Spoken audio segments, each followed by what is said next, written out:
YouTube for some Truck Series action here from the paperclip, otherwise known as Martinsville Speedway. We got ourselves one final race before the Truck Series Championship for tonight. The last chance for most of these drivers to lock their spot into that championship four. 7 drivers still eligible for that. Obviously, Corey Heim with his win already locked into the final four, so we're going to be figuring out who those other 3 drivers will be. Layneriggs on the pole position should be in an okay position, although points-wise, points-wise, I'm not sure where he is currently. Obviously, as the leader and theoretical winner, he'd be there, but then your next 4 drivers are all separated by a total of about 4 points. Rajah Caruth, tymajeski, Tyler Ankrum, and Caden Honeycutt all enter this race, plus or minus a very small amount of points. So there we go. Welcome on in. Hopefully everybody's having a good time. Also, I did mess with the colors, so let me know if you say one if the color's too dark, because I did. The biggest thing I did was trying to make it darker, so that way I'm not as whitewashed. Because I noticed when I was doing my last stream that the color was a little bit faded. Although if it's too dark, again, just let me know. Alright, let's see. Points coming into the night before we start the race. So Rajah Caruth comes in with a 14-point advantage, but did not have a great qualifying effort earlier this afternoon. So he will start back in the 7th position. Compared to the other drivers around him who are starting. Now Layneriggs, was one of the worst on points position, so he definitely was not going to be making. Why is 1 second? Oh yeah, no, I'm just scrolled up too far. So barring a win, both Daniel Hemrick and Grant Enfinger are essentially eliminated. Daniel Hemrick, I believe there might be a path to for him to point his way in, but he would need a near dream scenario, which at that point you might as well just root for the win. So Rajah Caruth comes in with a 14-point advantage over the cut line. So if he can just find a way to improve from a 7th place starting position, he should be able to advance. Then you got Tyler Ankrum, Caden Honeycutt, the other 2 drivers who were above the cut line coming into today, 8 and 5 points above the cut line respectively, and they are starting ironically right together in just ahead of Rajah. So based on the thing, I'm wondering, was qualifying rain? I'm starting to wonder if qualifying was rained out, because again, I was busy today. I didn't get a chance to see qualifying. Was it rained out? Or did they just happen to qualify all 8 of the playoff drivers right into the all 8 of the playoff drivers just happen to qualify right in the top 9. That is weird. Hey, I won't complain about it. It means we're going to see a lot of playoff action very early on.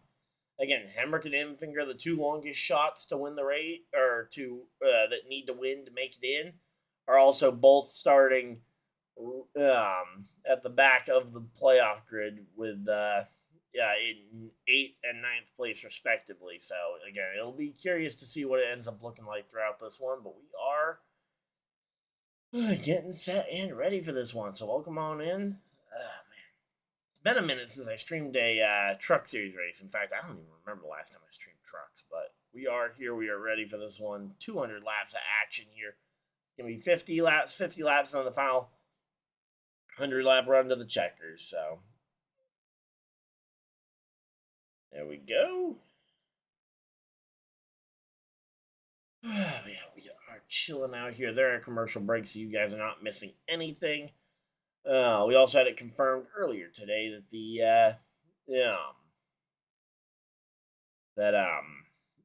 it confirmed earlier today that the CW will be taking the final stage of next week's Xfinity Series Championship broadcast on the CW, and it will actually be fully commercial-free coverage. So I'm excited about that. Fully commercial-free coverage, I think, is amazing. They're coming back from the commercial, or at least commercial-free coverage for that final stage, which is probably, I don't know what the stage breakdown is like at Phoenix for, because Phoenix usually has weird staging. But yeah, here we go. They're rolling the cars out onto the track, and we will be ready to go racing here shortly. Let's go ahead and skip around to ads because nobody wants ads this early. And there we go.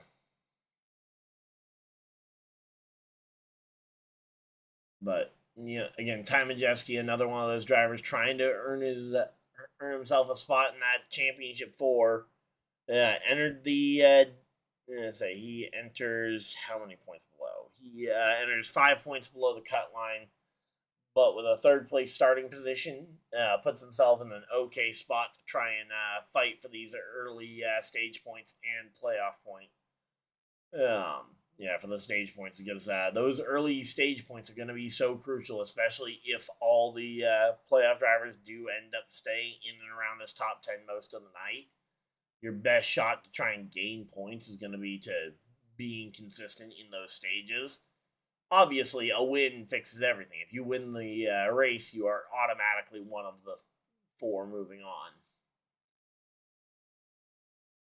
And again, a reminder that 4th place starter Corey Heim has already won and advanced, as he was the winner 2 weeks ago at Charlotte, or 3 weeks ago at Charlotte in the first race of this round. So, Corey Heim already punched his ticket there. Shock and surprise, the guy with, 10 wins this season? Yeah, 10 wins this season for Corey Heim.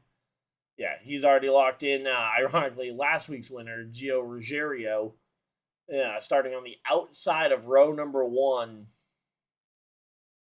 is getting set for this one. Coming off his first career victory, I believe. Are they in the Owners' Championship, I believe? No, they are not. Okay. Wasn't sure, because sometimes the Owners' points get a little weird, especially in trucks, where there are some part-time drivers. But yeah, no, he's not racing for a truck for an Owners' title, so. But yeah, they're going through the starting grid. Again, with all these playoff drivers in and around this front, it is going to be interesting. Caden Honeycutt, probably one of the most interesting guys to follow throughout these these final 2 races of the season, as most people, I believe, from what I've heard, I don't know if they've officially confirmed it, but it is highly speculated that he will be taking the number 11 truck from Corey Heim. Corey Heim has not announced his plans yet for 2026, so we are still awaiting a future plan for Corey Heim. I'd be stunned if he doesn't have a ride somewhere, especially coming off one of the most. In fact, I believe he's tied the record as of right now for most wins in a Truck Series season ever. Which, again, you're on a record level pace. You should have a ride somewhere, and in my opinion, that ride should be in at least the NASCAR Xfinity Series. But it seems like most of the Cup Series, most of the Xfinity Series seats for Toyota are spoken for. Hey, Dave, how's it going? So, yeah, we are getting ready for some Truck Series action. So, yeah, again, the only Toyota rides I think that aren't spoken for that Corey Heim could potentially get would be the Sam Hunt Racing, either 24 or 26 for next year would be the only Xfinity Series opportunity they might be able to get full time. But again, and the thing with Corey Heim is that he doesn't bring a whole lot of outside sponsorship, so that might be a tough sell if he isn't able to bring Safelite with him, who's traditionally been a Truck Series sponsor of the Toyota team even back when it was KBM. And I was a little annoyed that he didn't even get the because he's been a driver I felt like that should be in a Joe Gibbs Xfinity car, or at least I'd like to see what he could do in a Joe Gibbs Racing Xfinity Series car. William Sawalich, who I believe was out, who is out for tomorrow's Xfinity Series race with a concussion, if I'm not mistaken. They announced that Justin Bonsignor, the the Whelen Modified driver that if you guys follow Whelen Modifieds, he's won a bunch of races. In fact, he was one of the drivers fighting at the front of the race. I got to see it. New Hampshire Motor Speedway. Yeah, he got the call to fill in that number 18 in the number 18 Xfinity Series car for tomorrow's Xfinity Series race. I was hoping that would be an opportunity for Corey Heim, but for whatever reason, he just cannot seem to get a ride in that Xfinity Series Gibbs program. So, all right, here we go. Doubled up again. Pit window is 100 to 150 to 160 laps, so you'll only really need one fuel stop, probably at the end of stage 2. So, again, we'll have to wait and see how strategy develops. Obviously, tire wear could change what you do in terms of pit stops. But, yeah, there we go. And lights are off on the pace car. We're ready to go racing. Welcome on in. We got Truck Series action here tonight. Hopefully, you guys are excited. Again, 3 straight nights of playoff elimination NASCAR Truck, Xfinity, and Cup Series action. It's Friday night. We've got the trucks on track, and we are ready to go racing here. Welcome on in. Hopefully you guys enjoy. Again, we'll be here for all 3 races this weekend, all 3 races next weekend. So, yeah, definitely be excited. I will say for the Truck Series Championship, don't be alarmed. I believe it is. It's on Halloween night, so good chance I'll be in costume still because I will have probably just finished up with trick-or-treaters mere minutes earlier, but here we go. Pace car is off. Green, green, green. Green flag's out. We are racing in Martinsville. 50 laps in stage 1 here. A absolute sprint as they go down into turn 1 with layneriggs able to fairly comfortably hold off Gio Ruggiero through that first corner. The rest of the field all trying to get down to that bottom line, as the bottom line definitely looks to be a little bit better right now, at least in the opening lap. 1 lap down, still another 49 to go. So long, it is a lot of laps, but the laps will click off in a hurry around this track. So the first side-by-side battle is between Rajah Caruth and the 18 of Tyler Ankrum, battling it out for the 6th position. Those two dueling it out for what could very well be one of those final playoff spots. Ankrum trying to bump his way in, currently showing us 4 points below. Meanwhile, Rajah Caruth still holding on to a 6-point advantage with where he's running currently on the bottom of the racetrack. So Caruth already up. He's ahead of the cut line as of right now, but it is going to be a narrow one here. Again, layneriggs in the front of the field, definitely making this a more interesting cut line battle. But again, everybody's just trying to get down to single file, at least for the moment, and it looks like the majority of the top 10 have done so. In fact, yes, the whole top 10 has done so. Ben Rhodes in the 99 has gotten down to single file, and a couple of trucks even behind them. Brendan Butterbean Queen making I don't know if it's his first. I don't think it's his first. It can't possibly be his first Truck Series start, but maybe it is. But regardless, making it one of his first Truck Series starts, as he is also going to be, as he will be part of the Colleague Racing Truck Series program next year for Dodge Ram. And contact! Connor Mozak into the 88, into the 44. A chain reaction, caution. Flag is out. Yellow flag out already. Chain reaction there. The 81 of Connor Mozak, I believe, into the 88 of Crafton, into Andres Perez de Lara, who goes around in the 44 truck after a lot of shuffling around that led to him ending up in that spot. And actually, sorry, I misspoke a little bit there. The 44 actually kind of crowded the 88 down onto the 81. There was still probably room to not shove the 88 up into Andres Perez, but yeah, no, that one was definitely not entirely, at least, on the 81. At first glance, it definitely looked like it because the 81 did end up making the contact with the 88, but no, the 88 got forced down onto the 81 earlier in that corner by the 44, and then 81 just didn't lift. So there we go. Let's see.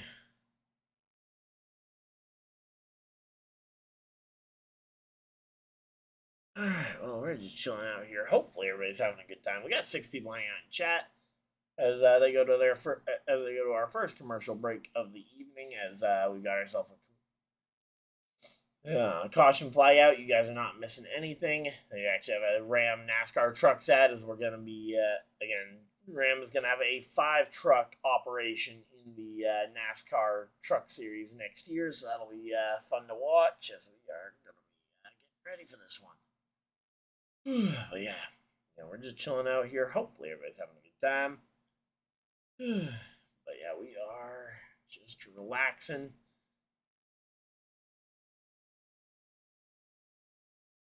All right, let's see.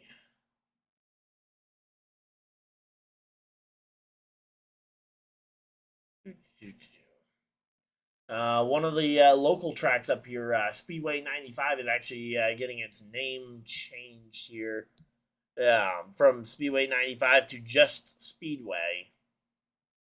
After earlier this summer, it was announced that Ricky Craven would be buying the track, and now with Bar Harbor Bank and Trust will be having a fair amount of capital to try and make upgrades around the track. So there we go. We are chilling.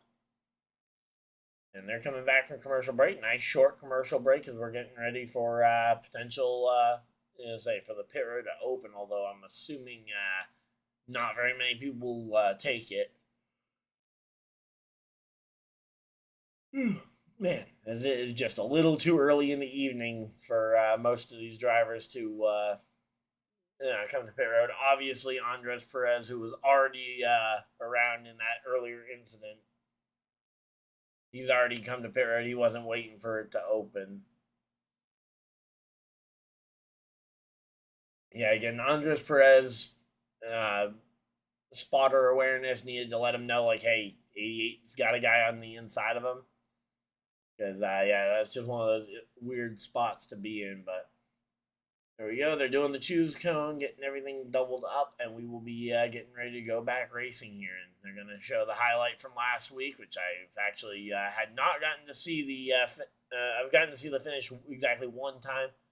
All right, Gio Ruggiero just there's a lot of help from teammate Corey Heim there to get his first career Truck Series win. Again, great to see it. Man, I'm bummed I missed a first-time winner here in the trucks, but there we go.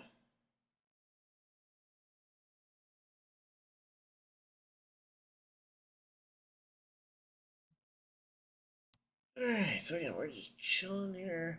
All right, pace truck is off. Field in the hands of the 34 and the 17. We've got the 98 of tymajeski. Some of that inside line being a little bit more shuffled up than it was as drivers opting to take the inside line versus the earlier spot on the front row or a row further up as they go green, green, green, green flags out. We are back to racing. And again, as we saw in that first run, getting to that inside line is going to be crucial for at least for the early portion, especially with the cold temperature this weekend at Martinsville. It's been cloudy all day there, and the temperature has been in the 50s to 60s, which for those of us up here in the Northeast, we pretty much laugh at that temperature. But when it comes to a cold temperature like that for Martinsville, and especially a cold track temperature, will lead to the track being a lot more slick, and a lot of that grip is going to be found right at the very bottom of the racetrack, at least early on. Once they start to build some heat and some tire rubber into it, hopefully we'll see a second lane maybe start to develop. But as of right now, it is all one lane train around the bottom. Hey, Willpower, how's it going? As, again, we are shortly into the second run of the day here. If you guys are just tuning in, We did have an early crash where the 44 of Andres Perez ended up in the wall after crowding the 88 down onto the 81 of Connor Mozak. And then Mozak ended up just going right into the back of into the corner of the 88, which sent him into the 44. So there we go. All right, so again, 17 laps into this 50 lap first stage here. The onboard of Majeski not giving us a whole lot of looks here, but again, the points battle here. Majeski currently 1 point ahead of Caden Honeycutt as he has fought his way as he's earned his way all the way up to the third position, even passing 10-time Truck Series winner this year, Corey Heim.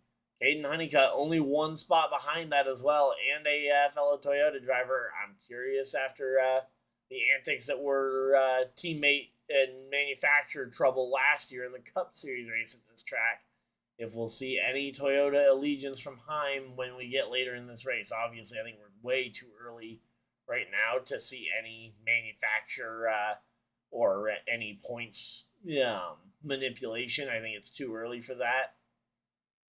But again, later into the race, we'll have to wait and see. But as of right now, layneriggs being the leader is definitely made this points battle very tight.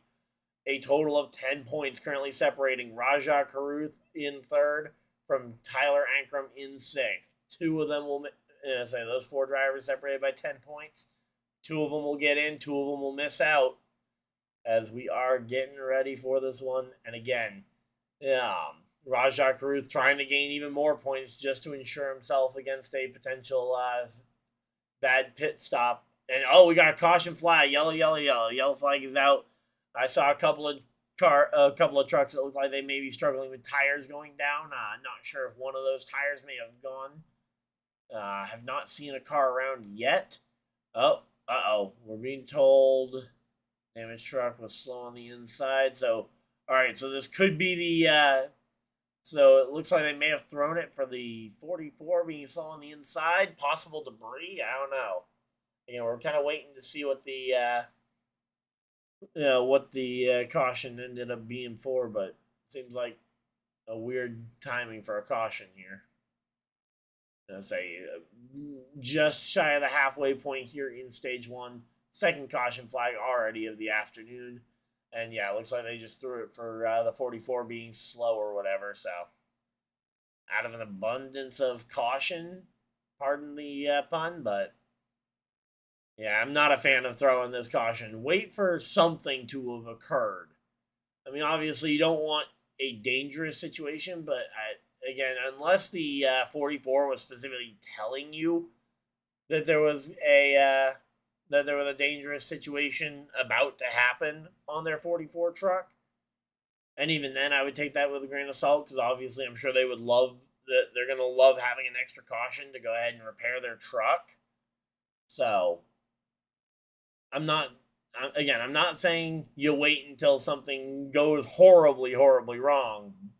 And sometimes that can bite you, but throwing a caution this early at a track that's as relatively low speed as Martinsville, you probably can wait until something happens.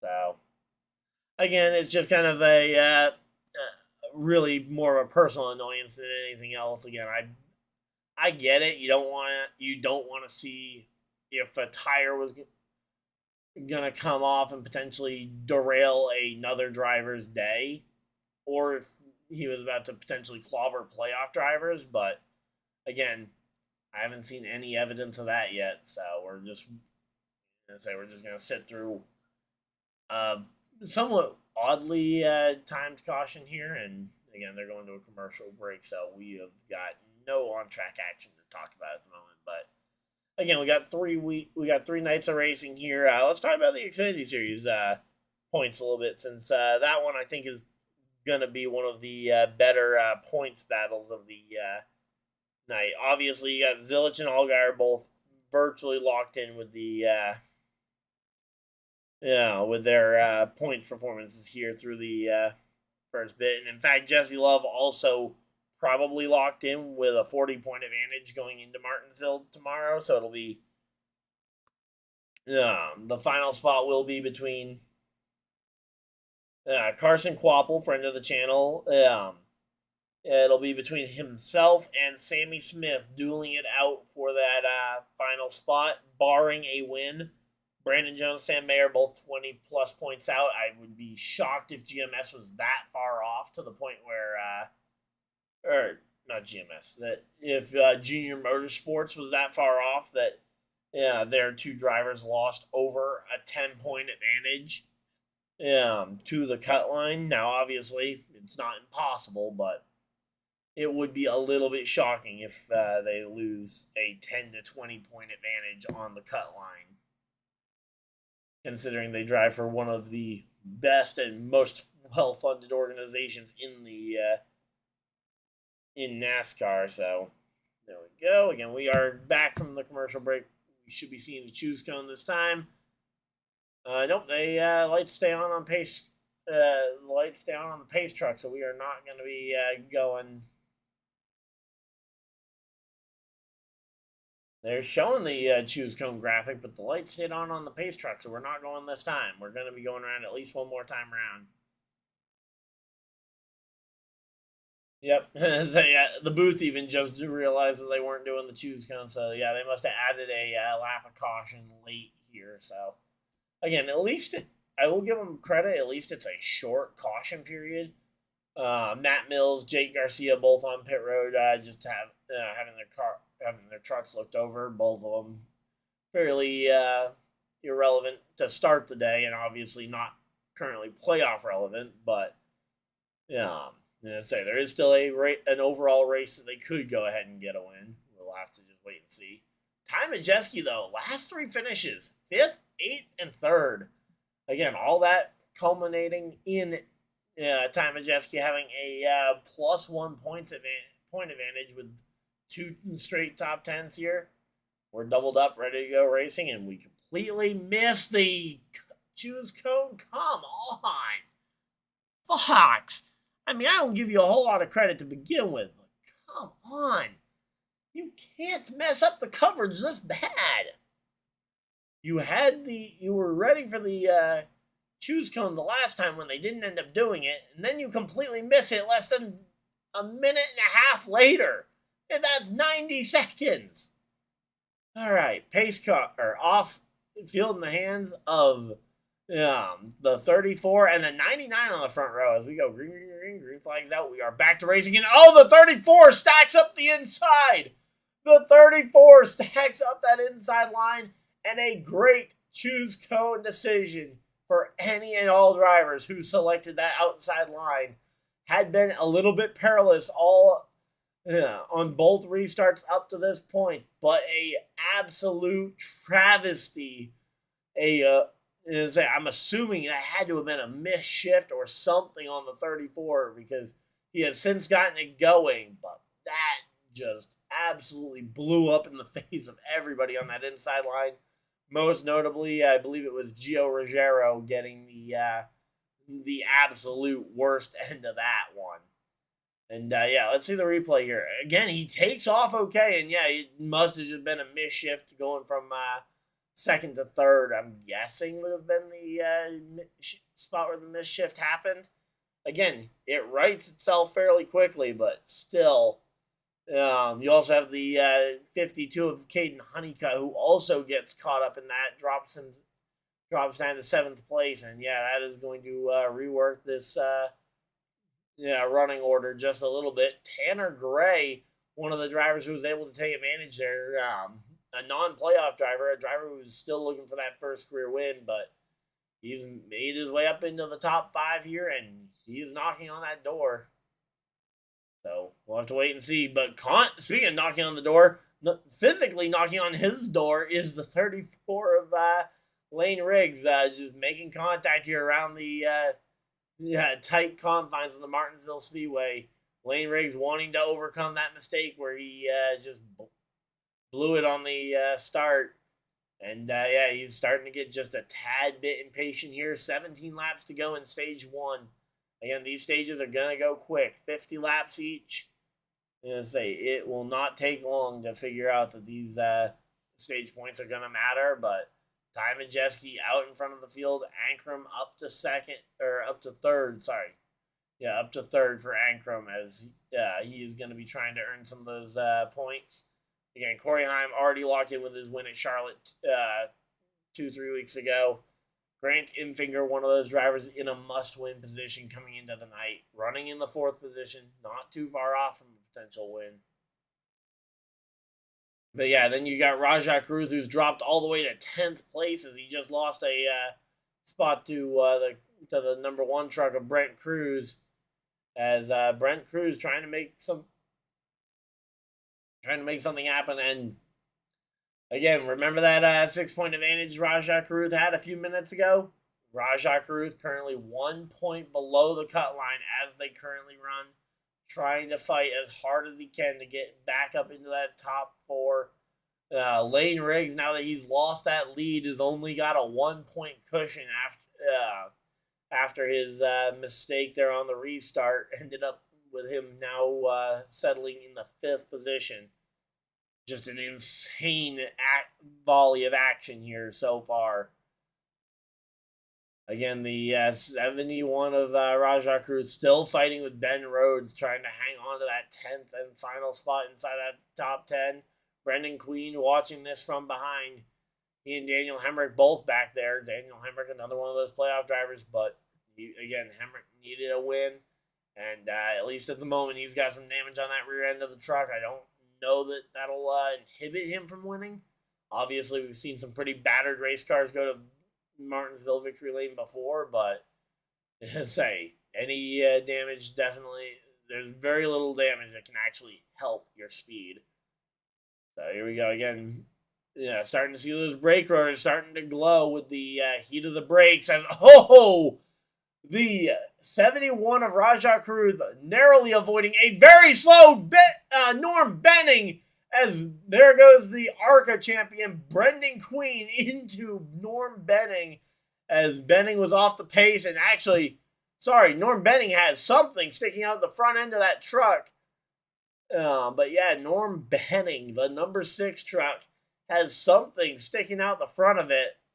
And yeah, he was going extremely slow. We saw both Rajah and Ben Rhodes swerve to avoid him, and Brendan Queen just nowhere to go outside of into the back of the 6. And we're starting to see some overheating from the 19 of Daniel Hemrick. That is saying maybe was that part off the 90. Oh no, not sure. You got a couple of very small glancing blows there. Was that part that ended up on Norm Benning's car off the 19? Not sure. They're going to go to a commercial break, so it'll be a minute before we figure anything out on that one, but there we go. Again, hopefully everybody's having a good time. I just realized, you guys hear me okay? Yep, okay, everything's registering, at least on my end. Again, just let me know what you guys think about the color. Again, I tried to mess with some of the color correction because it was definitely looking a little bit grayed out. So I tried playing around with the darkness and the contrast to try and darken the background, but keep me somewhat not dark. So there we go. But yeah, we are at commercial break. Hopefully you guys are enjoying this one. Again, let me know who you guys think is going to advance or who your guys' championship pick is. Obviously, I think the clear favorite is going to be I think the clear favorite is probably going to be the number 11 of Corey Heim for most people. And in fact, in both here and in the Xfinity Series race, I think both series have a pretty clear champion, which is a little bit uncommon. It is rare to see a team as dominant as we've seen from the 11 of Corey Heim or the 88 of Connor Zilisch in the NASCAR Xfinity Series. So obviously the winner-take-all format could very well produce some less than ideal champions, especially if you're looking at it from a legitimacy of the sport. But I feel like it's very rare that we have a singular driver in one series, let alone two series, that have set themselves so far far and away above every other driver in the series. I mean, even last year, I mean, Corey Heim was good and probably was still the best driver of the year, but there were other drivers in and around that level, and ultimately he didn't get the championship last year as Phoenix has not been too kind to him. So, something to keep an eye on here. But honestly, in the NASCAR Cup Series, I actually feel like there is some really good debate about about who the champion will be. Obviously, we don't know who the final four are going to be quite yet. We do know that there are two drivers locked in, Denny Hamlin and Chase Briscoe. The other two slots will be decided on Sunday, and the race starts at 2 p.m. Eastern Standard Time. We'll be live here probably around 1:30, 1:45-ish for the start time. But, we'll have that. We'll be covering that one. But, Christopher Bell and Larson both 35 points above the cut line, barring a new winner. I believe that barring a new winner and an insane amount of luck, I think you'll see both Bell and Larson potentially in the championship 4. Again, barring a new winner, I could very much see a world where Blaney wins the race. So, but I feel like there's a lot of interesting championship things, and we'll talk more about those as we get throughout the week here. They're doubled up. Yeah, ready to go back racing, and we've got Majeski and Corey Heim on the front row as they go green flags out. No misshifts this time as they go green flag racing, and Rajah Caruth turn 1 to the bottom of the track, 3 wide, already looking to try and get aggressive and make moves as he knows he needs some spot. He needs to gain some positions here. He started with a points advantage, but you need to be able to gain some of these points back that you lost in that stack up there. I believe he lost some positions in the stack up there as well. Again, right now, Caruth versus Honeycutt. A tie for the playoff cut line here as they currently run. Rajah Caruth and Caden Honeycutt. Caruth would hold the tiebreaker based on best finish in the round, as Rajah Caruth had a really good run at, I don't remember which race actually yet. I haven't looked at the tie-break scenarios. Coming into this one, let's see. Give me 1 second, guys. But again, Corey Heim takes the lead from tymajeski. That will go ahead and give us a full points look at it. 12 points ahead for Ankrum, 10 for Majeski right now. And now Rajah Caruth, 3 points ahead of Caden Honeycutt, as it's already the last lap of the stage. Snuck up on us in a hurry.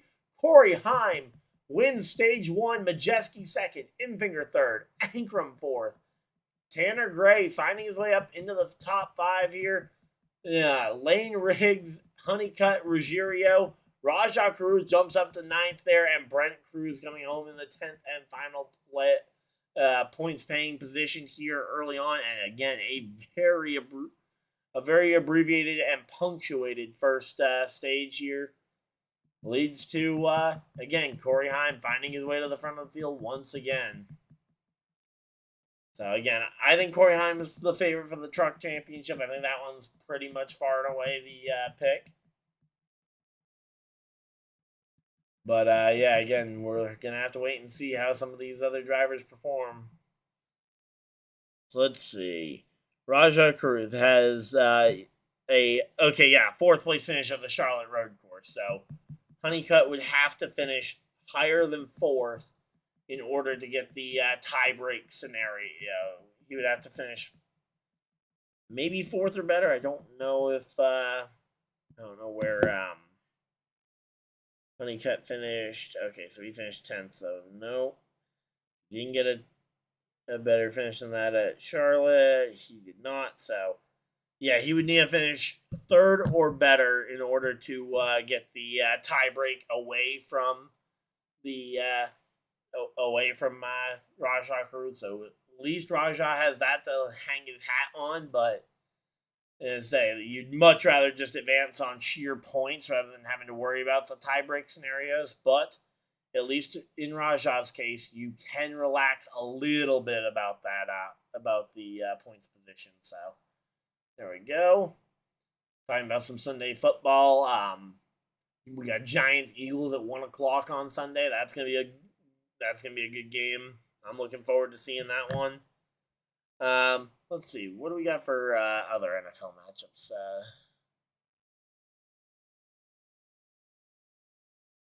Let's see. Most notably, who are my Colts playing? Because obviously I am a football fan. I do stream occasionally a little bit of football. So if you guys like football, feel free to let me know, and I will definitely be interested in doing some more ones here.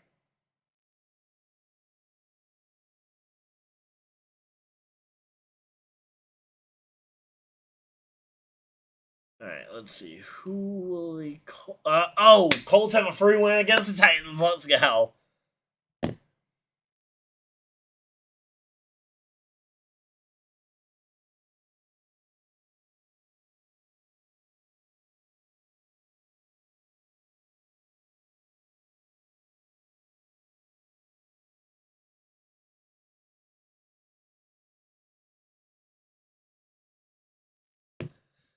All right, so there we go.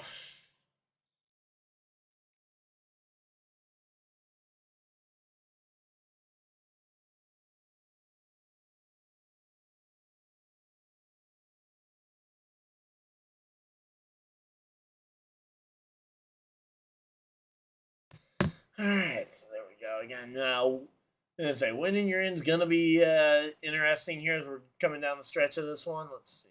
Again, we're just chilling out here. We got 6 people hanging out in chat. Pit road is open. Again, I'm not expecting any of these playoff drivers to come. Again, fuel windows are you can make it 150, 160 laps on fuel. So technically, you could make your one and only stop of your day here and probably be good to the end of to the end of the race. I think the much more logical choice, especially if you're one of these playoff drivers who needs to worry about points, I think the much more logical one is to run at the front with everybody else through stage 1 and 2, bank on a good pit stop in stage at the end of stage 2 to set yourself up for a good stage 3, because stage 3 is double the length of the either of the other two stages, so you'll have more time to make up if you do have a bad pit stop there. Now, if you're a driver like a Daniel Hemrick who absolutely needs to win, similarly, Grant Enfinger should also be on pit road here, because then you can at least cycle yourself to the front, get some track position for that final segment, and hey, maybe you can hold off the field for a full 100-lap run. But yeah, it's definitely an interesting. Going to be some interesting points battles throughout this one, especially if these drivers all stay right near the front together. And again, as of right now, the inside the top 9, you have 2 drivers who are non-playoff drivers. You got Tanner Gray in 5th and Giovanni Ruggiero in the 8th position. The only 2 non-playoff drivers to hold a spot inside that top 9. Yeah, the other 7 spots are going to 7 of your 8 playoff drivers. Now, I guess I can see Enfinger, Grant Enfinger, he's up in 3rd place right now. Probably don't want to go ahead and potentially ruin your points day here on this one. And all right, seeing some more action that we actually missed on one of the final restarts. Contact between Brendan Butterbean Queen going up against Brent Cruz there, and giving the number 1 car, Brent Cruz, there a bit of a tire rub after some contact there. So, yeah.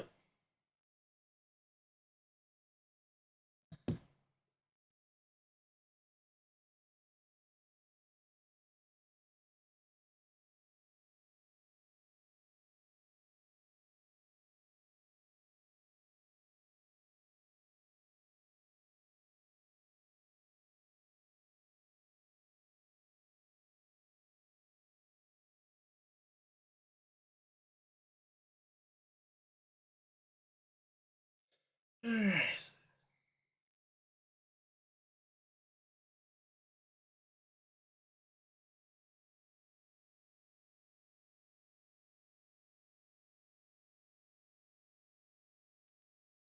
So there we go. We're just chilling out here again. We're under caution flag here for the end of stage number 1. We've already burned up 9 laps of this stage. Again, this backs up some of the stuff I've been hearing from some other people around, both at my local dirt track when we've been talking about NASCAR formatting, and also I've seen some people actually online mention it too. But yeah, I'm definitely starting to join the club of at least the stage cautions. When you're throwing the caution purely for the stage, yeah, the caution laps probably shouldn't count. That way we can actually that way we're not burning a fifth of the stage. Because as of right now, again, we're 9 laps into this stage, and we've yet to have a singular lap of green flag action as of right now. So yeah, we're at commercial break. You guys are not missing a thing. So yeah, there we go.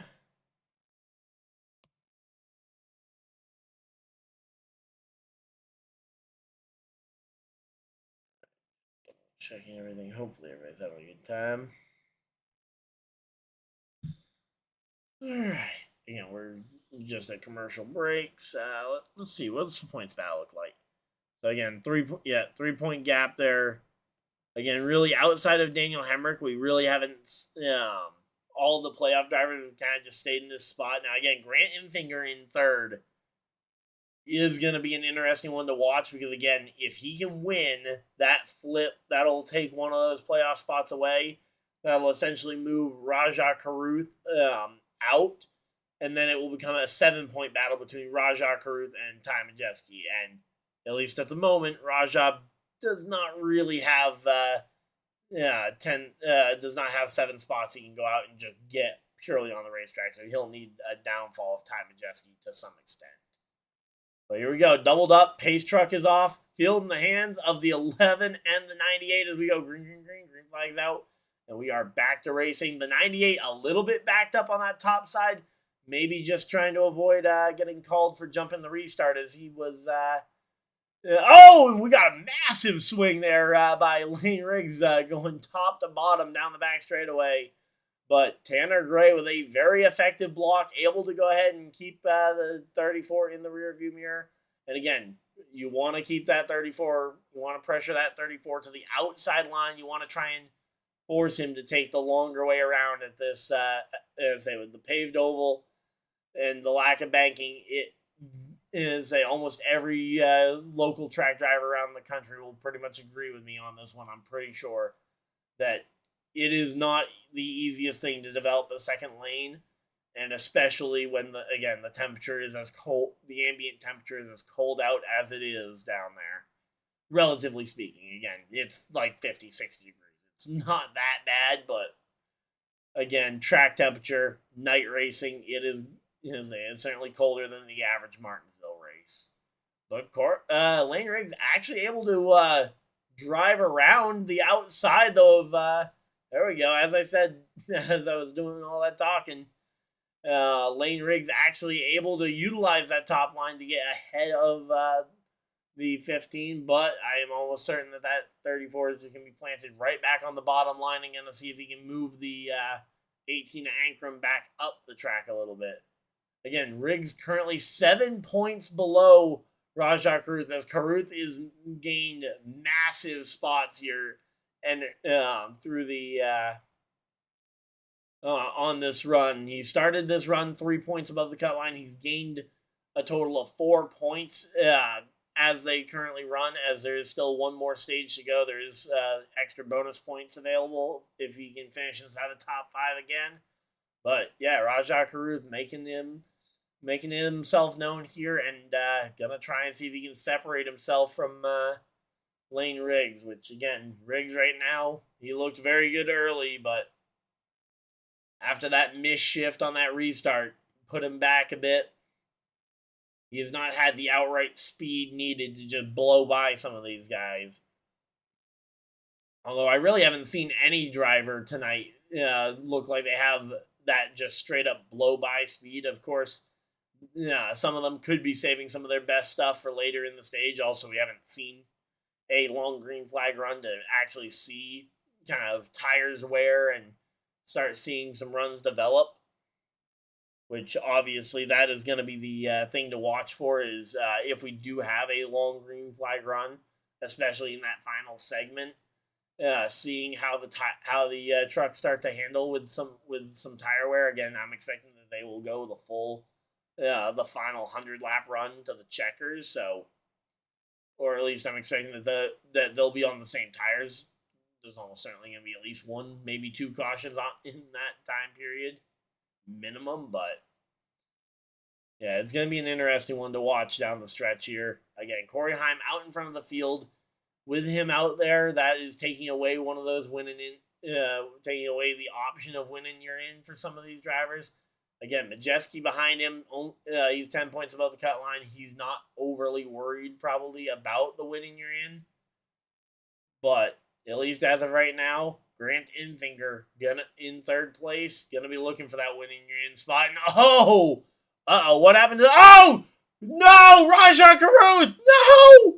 Rajah Caruth blows a tire and goes spinning into the outside wall. Significant damage on that Spire Motorsports 71 truck, and his championship hopes go up in smoke here.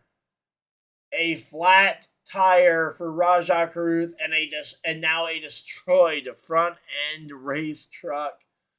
That is gonna kill. He was looking so good, making passes, and what happened? It was contact. Oh, looks like maybe contact with the 52 of Caden Honeycutt potentially is what cut down the tire, because that car reacted really off the second they got close to each other. Again, let's say watching the replay, and yeah, he just loses the tire down into turn one. Nothing he could have done about that. He was way too. I guess the only thing he could have maybe done would have been to ride the wall. Yeah. And then I don't know how you get off the wall though with a flat tire like that without spinning down in front of everybody. I guess if you ride the wall, wait for the entire field to go by and then come to pit road, but that would have been a 1,000 IQ move, which again you don't expect out of a second-year driver here in Rajah. Did the best he could, and just a very unfortunate situation here. Safety team is checking on him to make sure he is physically good. Again, I think that it's more so going to be mental frustration and disappointment with the fact that his season is likely over with that impact there. Again, they could try and get that truck repaired, but again, it's going to be so hard to pick off points that is essentially going to end Rajah Caruth's season right here, right now in turn one at Martinsville. Rajah Caruth, tire down. All right, so there we go. Now we get a chance to breathe again under commercial break here once again. Let's go ahead and look at the Xfinity Series tiebreakers as well. Some of the I say Bob usually has the tiebreakers posted, so give me a second here. Let's see.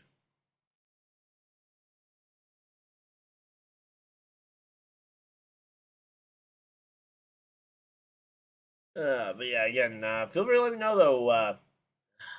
I feel awful for Rajah. He was running a great race, and just a flat tire at one of the worst possible opportunities there. So here we go. Bob, Chris, one of the best follows if you're looking for someone to follow for motorsports stuff. Let's see. Hemrick team hopes to do more fixes, flip the stage, and then hopes he can still have a chance to win. Okay, yep.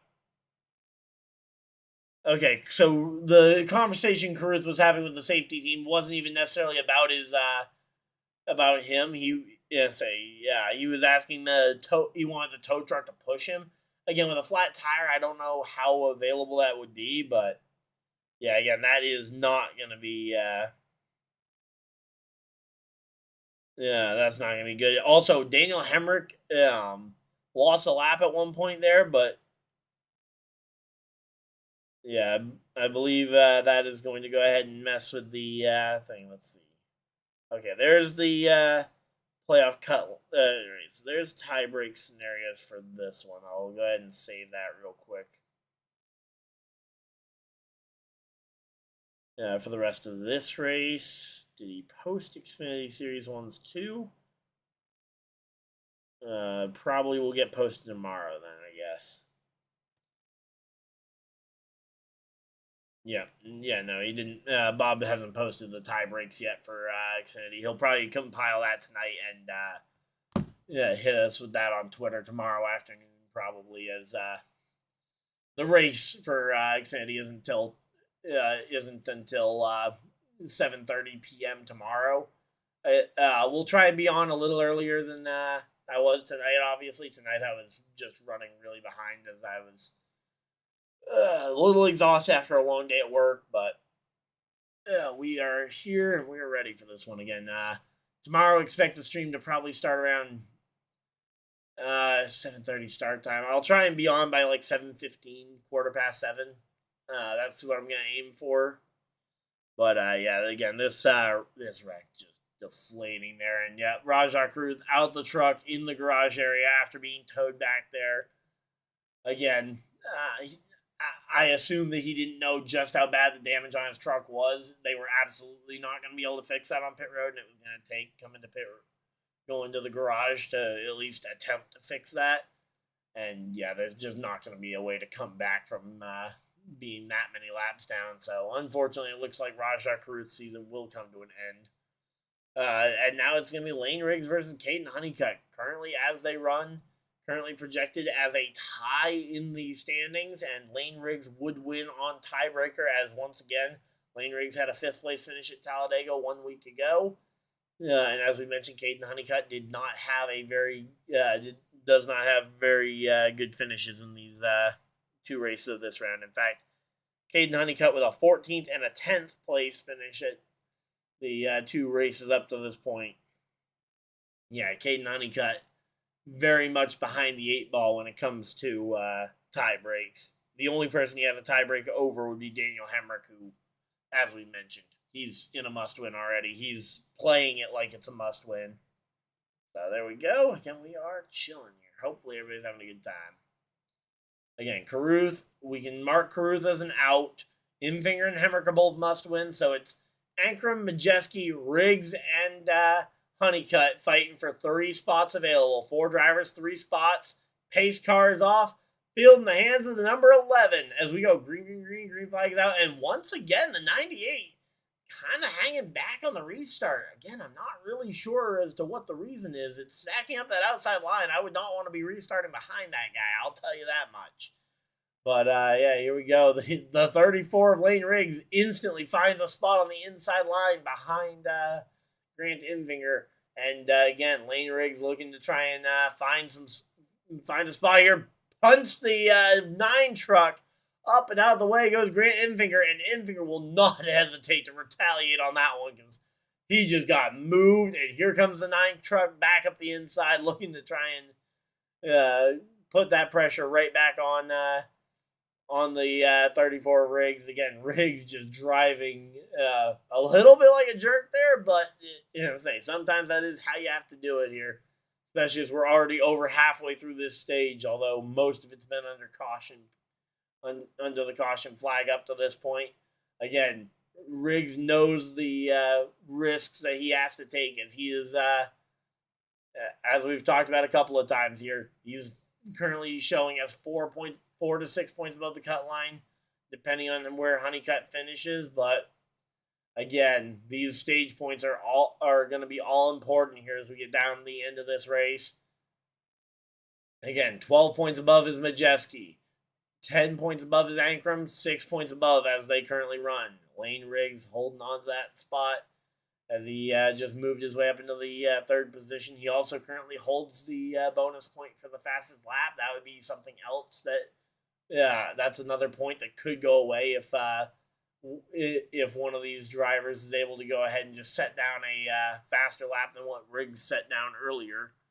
Currently, his best lap speed is a 94.67 mile an hour lap speed around this half mile paperclip. But again, 14 laps to go here. Not a lot of time remaining. And Caden Honeycutt currently on the outside line, on the outside of Brent Cruz, getting forced wide here. This is not going to be an easy run for him. Again, this outside line, it is definitely hit or miss tonight. And so far, it looks like Caden Honeycutt is missing the groove. He's going to get in line behind the one truck. Hope that maybe the one truck will be able to just open the way for him. But again, as of right now, you need to be thinking about gaining points, and you need to get by probably both of these cars in a hurry here, because he's now lost 2 spots, both to Brent Cruz and I don't know, is that Brandon Jones? Who is that in the number? Yeah, I have no idea. Connor Jones in the 41 car. Literally hadn't actually looked at the entry list to see who was in the 41 today, because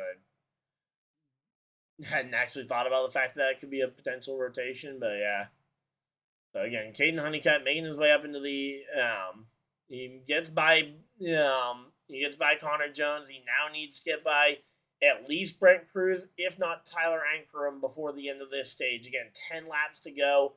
Now 9. Now it should be 9, or no, I guess it was already flipped to 10, so they already took the lap off. So 10 laps to go in the stage. And again, these laps are going to be clicking away in a hurry. Again, I don't know if getting to Ankrum is a reasonable goal for Honeycutt, but he needs to at least minimize. Oh, man. He needs to minimize the damage by being able to at least get by Brent Cruz, who's less than half a second up the road from him. Again, that should be a possibility there, but right now he's having to navigate around Norm Benning, who we talked about earlier, was kind of in the way earlier. Again, some of these underfunded trucks usually are kind of in the way, but man, a little bit stuffed up here. But yeah, right now, Caden Honeycutt up into the 8th position here. Making this, again, getting closer to Brent Cruz.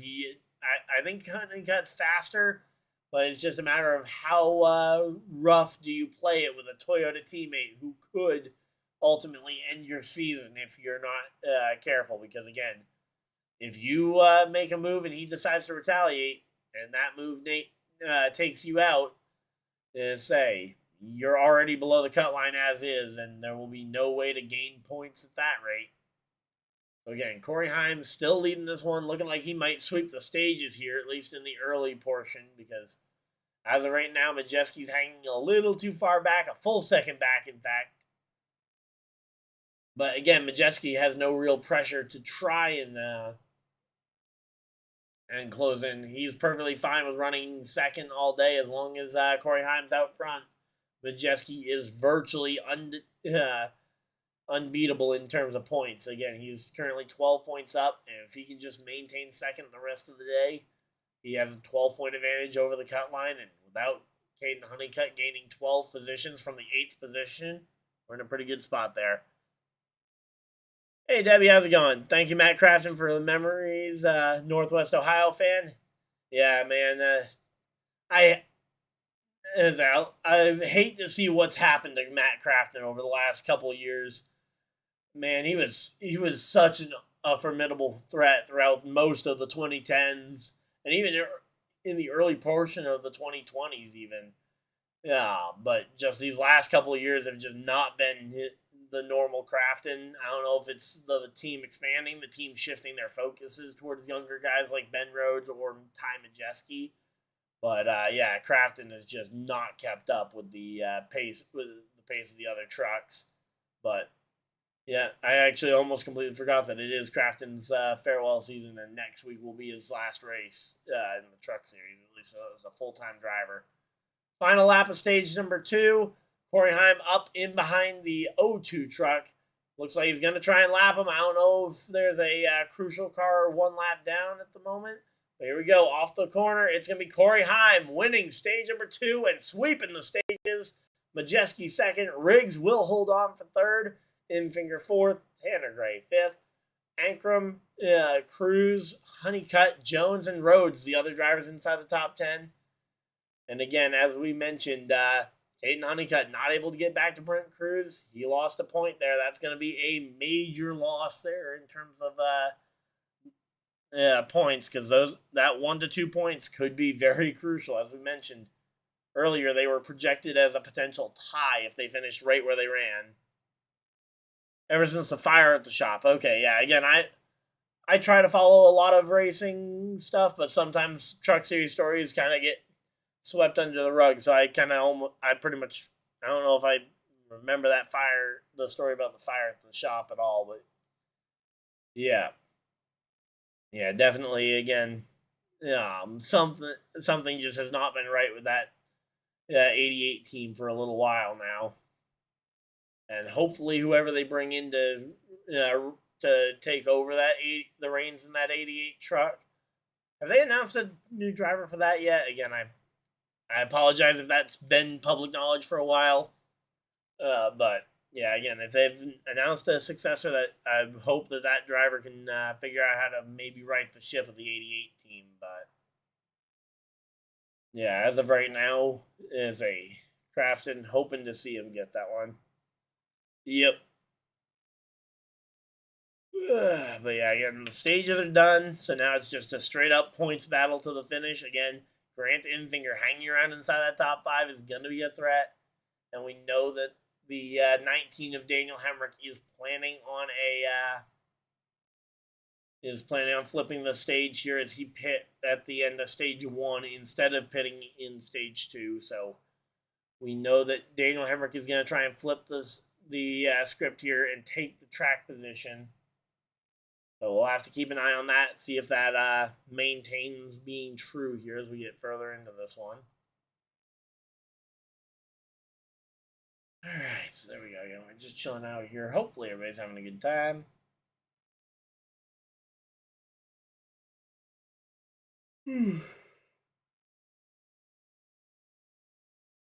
Again, it's been a long day. I've been up since 4 a.m., so apologies if I'm a little bit more tired and a little less energetic than I normally am.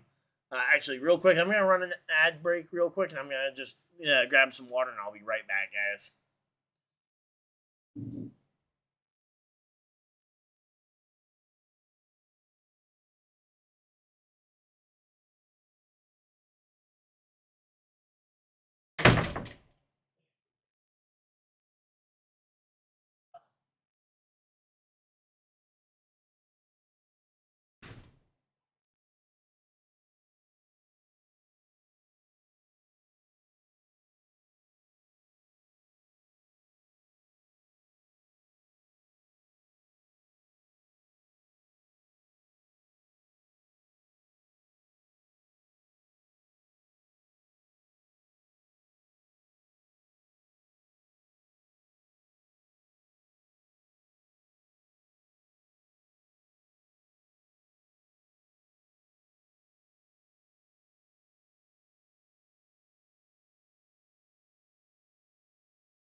Alright, here we go. We are back. We got some water. We are ready to go. They're talking with Rajah Cruz, whose season ended in the turn one fence a few minutes ago after contact with the 52 down the front straightaway. Ended up cutting down a tire there. Again, the two had been racing fairly tough, but he had just a little bit of contact there, and the second he makes contact, you can see the car just get out of shape, and then as he goes to make the turn into the corner, the tire goes down, and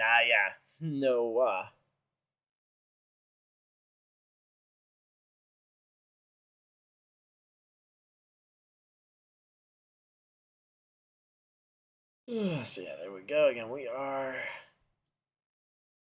chilling out here. Hopefully everybody's having a good time. We got 6 people hanging out in chat. Again, they're still working on the 71. Again, trying to get them back out there. Maybe all... I mean, I guess it's not officially out, because again, theoretically, all the playoff drivers could still get piled up in a singular wreck and eliminate themselves, because technically he did come in with some points ahead. But again, a lot of drivers flipping the stages here. Brent Cruz, Ruggiero, Wood, Chandler Smith, Bailey Curry, Corey LaJoy, Jake Garcia, Daniel Hemrick, Connor Mozak, the front 9, all stayed out here at the stage to try and get some track position, see if they could play this one. Hey, Kevin, how's it going? I'm doing great. Let's see. Who's your pick for the weekend in NASCAR, and who you got winning the World Series games? World Series, I mean, I would love to see, is it Toronto against the Dodgers? I'm not necessarily the biggest Dodgers fan in the world. So I wouldn't mind seeing the Blue Jays get it done. Assuming it is the Blue Jays. Birds survived, right? Or was it Marin? Or did the Mariners get it? But once the Red Sox got eliminated, I stopped watching the baseball for the most part, although there was that insane 15-inning game. Here we go. Back to racing, though. Green flags out. Ruggiero versus Cruz. 2 Toyota teammates on the front row here. Again, Jack Wood and Bailey Curry in row number 2 here. Come on, the Toyota teammates. Work it out amongst yourselves and battle it later. There we go. They get single file there out in front as Corey Heim trying to make a move up the inside 3 wide here already. Okay, Blue Jays did get in. Okay, yeah, it was like, I know they went to a game 7. I didn't remember which bird, if the Syrup Birds got it or not. But yeah. My picks for the NASCAR for who to make the championship for. Tonight, I'm expecting Majeski will probably get in on points regardless of winner. But then right now, Caden Honeycutt, Riggs, and Ankrum are all right under a blanket. In fact, as of right now, Honeycutt, 1 point above. Riggs, 0 points above. Ankrum, 0 points below. A tie between Riggs and Ankrum for the final spot. As of right now, I mean, that is an insane points battle. Xfinity Series, I'm rooting for Zilich because I do want to see the deserving champions get it. And there we go. Tymajeski gets by Corey Heim in the traffic. And say if he's able to hold on to that lead over Corey Heim, that'll cycle him potentially back around to the race lead again. Daniel Hemrick trying to flip the stage. He does have a couple position lead on Corey Heim as well. So, and we know Daniel Hemrick does not need to come back to pit road. So he is going to be, at the moment, I believe Brent Cruz and company should be able to say, okay, I guess Giovanni actually, so Giovanni Ruggiero doesn't need another pit stop either. I didn't realize he'd actually come to pit road at some point there. So Ruggiero, Wood, a bunch of these drivers, I think Wood and Cruz are the 2 in the worst fuel situation, and I believe they might need some fuel, and at the very least are going to have older tires than the rest. So those would be the 2 drivers I'd be expecting to drop back here. Looking at the fuel situation again, for the most part, you're not going to run out of fuel here. The gas tanks last so long, and you typically have enough caution laps to help extend those fuel windows even further. But yeah, there we go. Again, Corey Heim having led 59 laps on the day so far. Yeah, Giovanni's now led a total of 9 laps. Brent Cruz snagged 4 here in the early going of the stage. And again, the duel side-by-side between the 11 and the 98, as they duel side-by-side, they know that, as both of these guys know that the other driver in this fight is basically their biggest obstacle in winning the championship. For Majeski, he knows Corey Heim is the one to beat this year. He has gotten 10 wins on the season. He is not going to go down without a fight, especially after the way he lost last year, after losing last year's championship. Meanwhile, Corey Heim probably thinks of tymajeski as one of the toughest trucks to beat on the track, because obviously I believe tymajeski, if I'm not mistaken, was the guy who took that championship from him last year. And the ThorSport trucks have been very good at Phoenix, especially both Ben Rhodes and tymajeski when they've been in the championship for. Yeah, it's been a conversation for a couple years now, similar to Penske at Phoenix. And a 3-way tie for the final 2 playoff spots. Riggs, Ankrum, and Honeycutt right now. There we go. Yeah, I saw. And moved it back. But yeah, with the Super Bowl moving back a week to President's Day weekend, the 2027 Daytona 500 will be getting moved back a week, and will be on like the 27th or whatever. Basically 1 week later than it currently is. So there we go. But yeah, I don't know. I'm not the biggest fan. I'm annoyed by the NFL kind of moving, because I feel like this is like the second time in recent years that they've moved the Super Bowl back. Yeah, and it's caused NASCAR to have to back their stuff up, because you're not competing. There's not a form of entertainment on earth that is probably competing with the NFL for TV ratings on Super Bowl Sunday, especially. So there we go. Tyler Ankrum manages to separate himself by a point here. Layneriggs also able to jump up a couple spots here, as Honeycutt is currently settling in the 12th position. Great finger back there as well, quite a few spots. So, but here we go. Corey Heim has gotten to the back bumper of Daniel Hemrick, the guy who we've been talking about it. He made the gamble to try and win this to try and win the race. He got the track position ahead of Corey Heim, but Heim, I think, has the better car, and now Corey Heim is to that back bumper. I would like to see Rajah. Hey, Authentic Trev. I would like to see Rajah Caruth get in. Hate to break it to you, but flat tire in turn 1 for Rajah Caruth about 20 minutes ago. Lost a tire going into turn 1. Absolutely destroyed the truck. So basically what you need to hope for him to advance would be a gigantic pile up to take out Majeski, Riggs, Honeycutt, and Ankrum. You'd need it to take out all 4 of those probably completely out of the race for him to make it in. Again, not impossible, because pileups here at Martinsville can get big, and a lot of them are clustered right together, but it is going to be tough. Corey Heim gets around Daniel Hemrick and makes the pass on it. So there we go. Corey Heim makes the pass for what will probably be, now he's actually storming. He goes right past Bailey Curry as well. And there goes Layneriggs continuing to pass cars, trying to make some spots here. Who you got winning the Cup race this weekend? I've kind of fluctuated back and forth between Bell and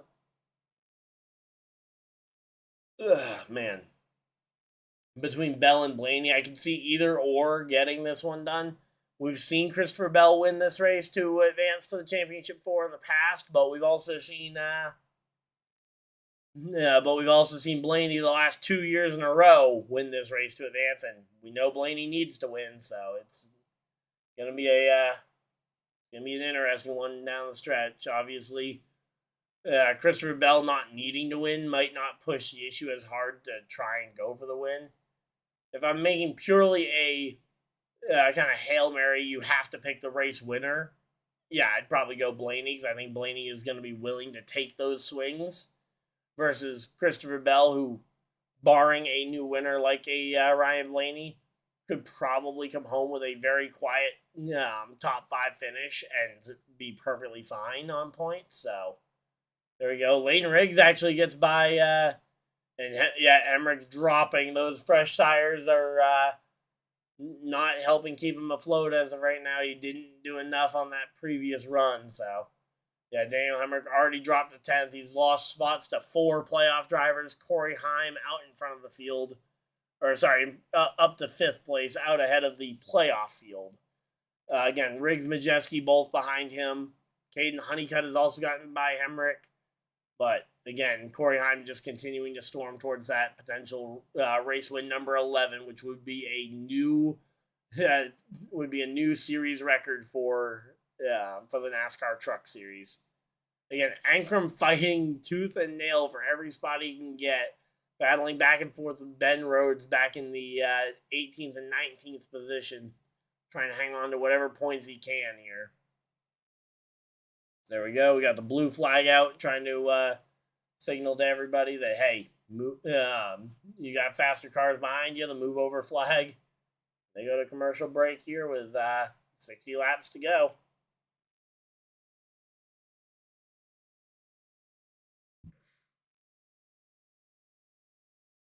All right. So again, right now we got Brent Cruz and again we've very seldomly talked about it, but we got Brent Cruz and Ruggiero out in front of the field here, about 4.5 to 5 seconds ahead of Corey Heim, but Corey Heim is just tearing it up, and we got a spin, and a caution flag is out. The number 22 truck is spun around and has backed it into the fence. Caution flag flies. Caution flag is out. The 22 truck, not sure who that is this week. I believe that might be a rotational truck for Rayum, if I'm not mistaken. I don't remember who's in it, though. But yeah. So again, caution flag is out. That's going to really hurt Brent Cruz and Ruggiero because, again, they had a 5-second gap. But now it's going to be a matter of trying to hold off some of the best drivers in the field here. As again, the 22 is trying to find a gap to try and get himself to try and do the U-turn, get himself back going the correct direction. Oh no, he's trying to drive back far enough to. He's trying to get permission from NASCAR to drive back around and go to the pits. Pulling for your boy Elliott on Sunday. Hey, I would not be opposed to seeing Elliott compete for the win, and I certainly think it's possible. And you idiot! The 22 tries to drive over the curb at Martinsville and gets himself high-sided. Are you kidding me? That was not going to work. That's like a 6 to 8 inch curb.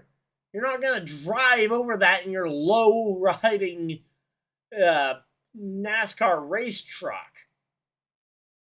Man, some of these guys need an IQ check. I swear. Come on, man. That's dumb. Now we got to get a tow truck out there to probably pull him off of there. Yep. Okay, here comes the tow truck. Going to try and either push him over there. It's also considered cutting your corners. Are you referring to going... Oh, no, they're going to just push him over the curbing. Obviously, the tow truck is up high enough that it can just roll right over the 6 to 8 inch curb. But, yeah.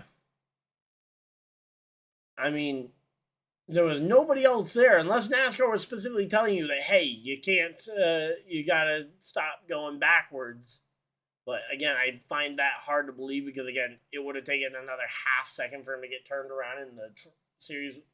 The rest of the field was on the opposite side of the racetrack, so there was plenty of time to make that U-turn. just tries to drive right over it and gets completely high-sided on the bank. That was just stupid.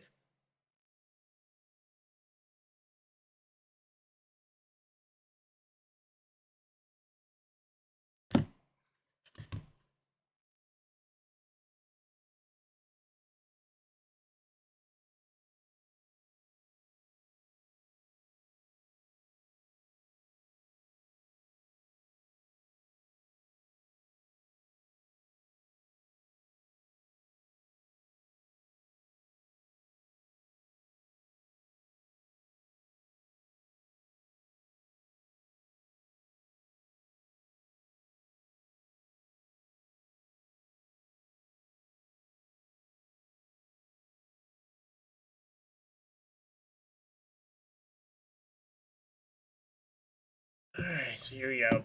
Pit road is open, and we're going to see a lot of drivers coming down pit road for some fresh tires. I believe, actually, hard to tell. Okay, so we got Daniel Hemrick is one of them. I mean, he was losing ground. He's in a must win. He needs to do what he can to try and get this one. Interestingly enough, you might notice that they are not fueling the truck as a effort to try and keep the weight out of it. You don't need extra. If you don't need the fuel, don't put it in there. Maybe give him a splash there just to help ensure against overtime, but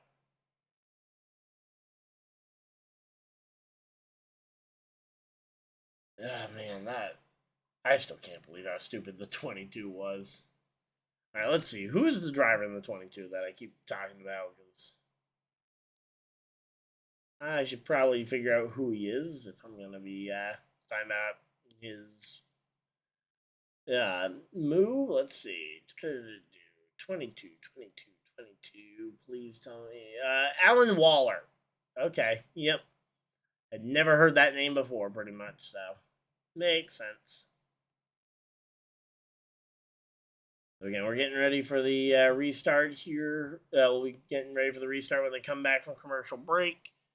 We got 10 people still hanging out in chat. Thank you guys for everybody's decided to spend a portion of your very valuable Friday night here with us as we are getting ready for this one.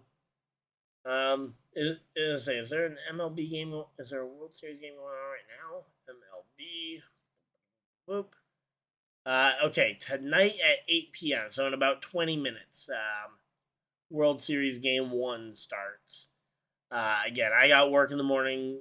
I got to be up at 4 a.m., so I will not be able to stay up and stream that game. I will probably watch it as I'm falling asleep in bed, but there we go. And we are chilling out here. Hopefully everybody's having a good time.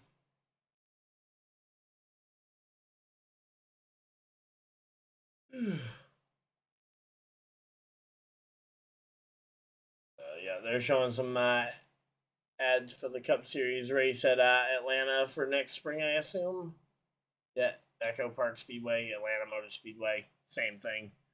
Just one of them's the better name, and the other one's the corporate sellout. So there we go. Again, we're just chilling out here. Hopefully everybody's having a good time. Again, man, some of them. Yeah, there we go. February 20th through the 22nd for Atlanta. And we have officially crossed the 50 lap mark. We have gone a full stage worth of cautions throughout this race. A full stage worth of cautions, of caution laps. We've lost a fourth of this race has been caution period, and we haven't even gotten to the end of it. In fact, we're actually over one third of the laps being under caution at this point.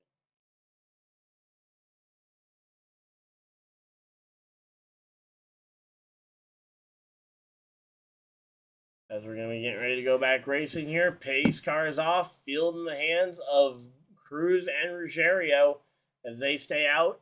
And it's going to be green flag is out, and they are really sluggish here as they're starting it up. Brent Cruz out ahead, the 17 of Ruggiero on the top line, keeping this one nice and balanced here. Say Chandler Smith on that inside line, trying to do his best. But Brent Cruz able to jump out to a lead And now you've got two non-playoff drivers basically just trying to block and clog the track at this point for the rest of the playoff drivers who are going to be beating and banging behind them as we come up on 50 laps to go.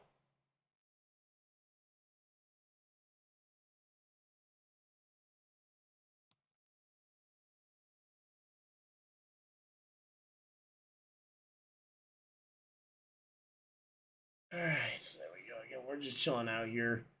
Hopefully, everybody's having a good time. But yeah, this race has been actually really good. I mean, all things considered, we've had playoff drivers fighting in and around each other. We've had a close cut line battle. Currently, Ankrum only 2 points ahead of Caden Honeycutt here. Hey, Wood, how's it going? Wood, we got all right, 88 of Crafton currently sitting in 12th. Hey, that's actually better than Crafton has been running. He's been in like the mid-teens most of the year, so not having a bad run his final trip to Martinsville here. He's got Ankrum right behind him though, who's going to be absolutely pressing for for every last point and position he can get because the rest of these drivers are going to move further forward. And as of right now, I believe Ankrum would lose the. No, Honeycutt loses tiebreaker here to. Yeah, Honeycutt loses all the tiebreakers, so Honeycutt would lose tiebreaker to Ankrum. So Ankrum can essentially lose 3 positions and still be good, but again, that is a very risky position to be in when Caden Honeycutt could easily potentially go forward. So at the moment, it is going to be a tight fight here to the finish. Corey Heim gets by his teammate of Giovanni Ruggiero here. And now layneriggs goes by the car of Ruggiero. And oh no, Tony Breitinger around. Man, you hate this. What a night for. And nope, yep, there goes Staropoli as well. Looks like he may have had a part of that one. Patrick Staropoli. We'll have to wait and see. But man, we lose Rajah Caruth and Tony Breitinger. And is Breitinger trying to go up on the curb too? How's my race winner pick? I don't know if I actually officially said a race winner pick. Oh, Corey LaJoy just junked the 5. I just saw the replay of that one. Man, Corey LaJoy just flat out junked Tony Breitinger. Yeah, for the first time in a while, I don't think I actually made a pre-race pick because I was literally still getting the stream going as we were rolling onto the track. I kind of had the opinion that I felt like it was either going to be Heim or Riggs. I mean, Riggs is the best short track driver in the field. Corey Heim, one of the best drivers, full stop, in the field. Not to mention, I think the Tricon Garage cars are better than the 34, but I would say I would have pretty much predicted it would have been one of those two. Again, obviously, hindsight being 2020. Corey Heim's won 2 stages and is up into 3rd place, but yeah, it would have been between those two. Again, layneriggs is just an absolute phenom when it comes to short track racing.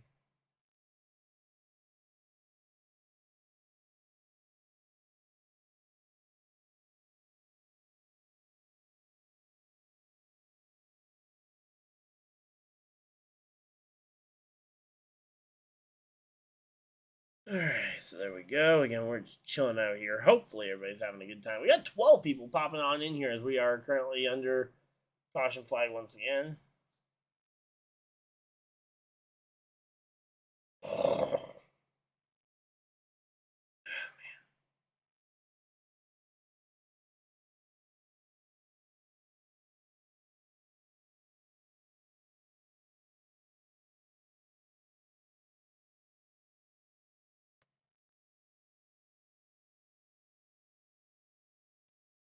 Hey, Goat, how's it going? Actually, I just remembered. I completely forgot I have something I was hoping to use this weekend. Give me 1 second, guys. 2 seconds.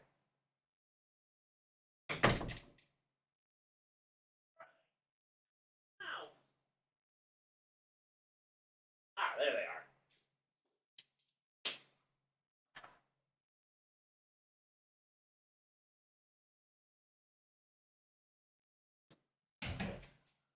Alright, there we go. We're back.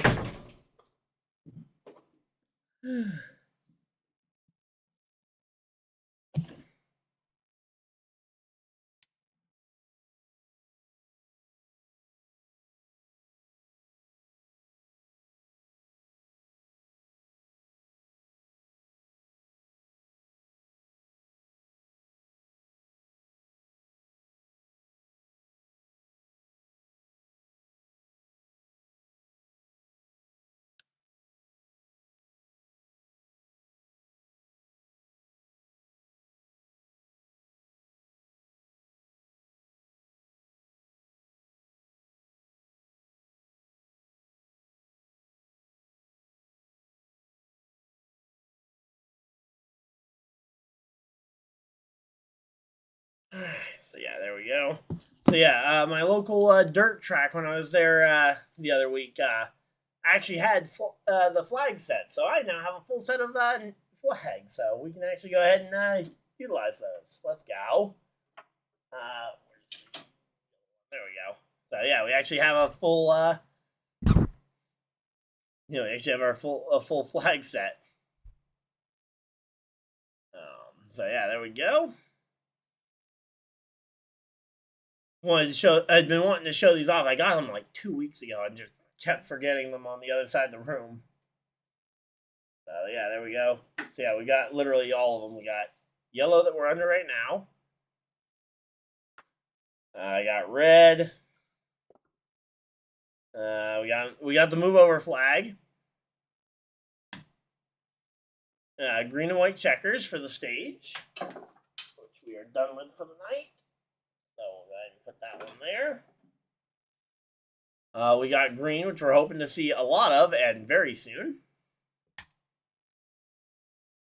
Then we got white, black, and checkered. There we go. So yeah, there we go. Wanted to show this off for a little while and just kept forgetting to do it on the stream. So we will absolutely be using them for some fun the next 2 days. And hey, honestly, we'll use them throughout the rest of this one. So let's get yellow and green, since those are probably the two we'll need most readily available. But yeah, that's pretty fun. Again, I was stoked when I saw that they actually had them in stock. They'd been out of stock the last couple of times I'd been to the track. I didn't know when I was going to be getting a set of them. Here we go. Pace cars off. Field in the hands of the 1 and the 38 out in front of the field. Green. It is going to be green flag racing here as they enter the restart zone. United Rentals restart zone here. Green flag is out. And here they go. Caden Honeycutt already trying to poke out a line, seeing if he can get a jump on fellow Toyota teammate there, Corey Heim. Again, Honeycutt knows he needs every possible point he can. Majeski actually dropping quite a bit in terms of points here. He's down to 7th on the running order. He's going to need to be careful because he's only 5 points above the cut line. A simple mistake could easily cost him 5 points. But there we go. Corey Heim gets by the 38 of Chandler Smith. Now layneriggs also following on the inside of his teammate Chandler Smith. And again, Chandler Smith on the outside line there, just watching spots go away here. As he actually managed to get down to the bottom and is playing a lot of defense against his teammate who is in the playoffs. I mean, again, there's no rule saying you have to lay over for a teammate. We might be seeing a yellow here because driver made it pit road. So there was a driver with a lot of steam coming up off the race car there, and looked like maybe a little bit of damage there, but no, he makes it to pit road, so we're going to stay clean and green. Staying green here. But again, the 19 Hemrick there is going to drive, looks like behind the wall, and yep, Daniel Hemrick is going to go to the garage area. He is done for the day, and he'll have another shot to get back out there, but with 34 laps to go, might as well be done.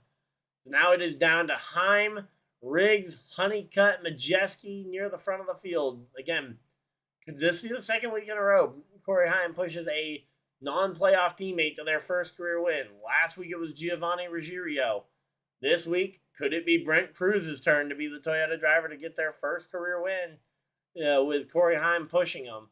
Again, I would love to see Corey Heim break the record one of these weeks with the, again, currently tied with Biffle for 10 wins, I believe, on a truck season. I believe is a tie for the record.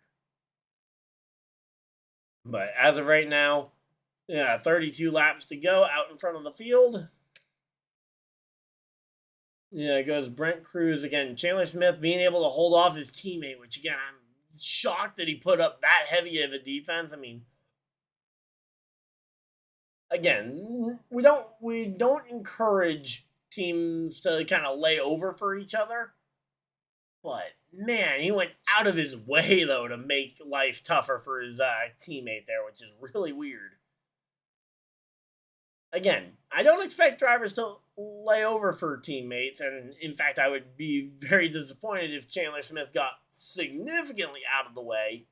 But don't go out of your way to completely block your teammate like that. Come on. All right.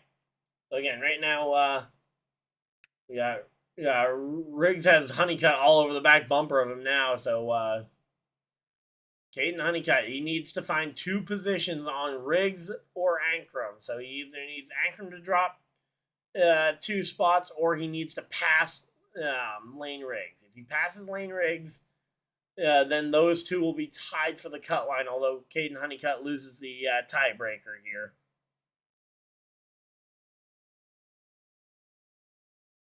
So there we go. Again, 28 laps to go here. 28 laps remain in this race now. 27 as they cross the start-finish line. 27 to go. Again, they're working their way through this one as best they can, but it is definitely an interesting situation.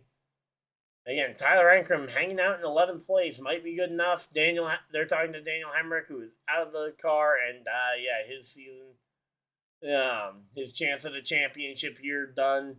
He's an Xfinity Series champion with only one career win to his name. He got a win earlier this year to make the playoffs, but ultimately not able to capitalize on a championship here in the Truck Series. At least not this year. As his teammate, though, Tyler Ankrum, putting a bumper to the back bumper of Connor Jones there, trying to make the move, trying to gain an extra point, which, I mean, that extra point, every point counts, but at the moment, it's Honeycutt versus Riggs is going to be the battle for the win. I mean, Riggs, Honeycutt just needs to pass Riggs, and he needs one driver to go with him when he does pass Riggs.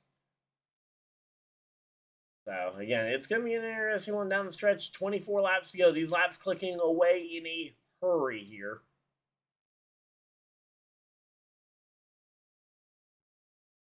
Oh, man. There we go.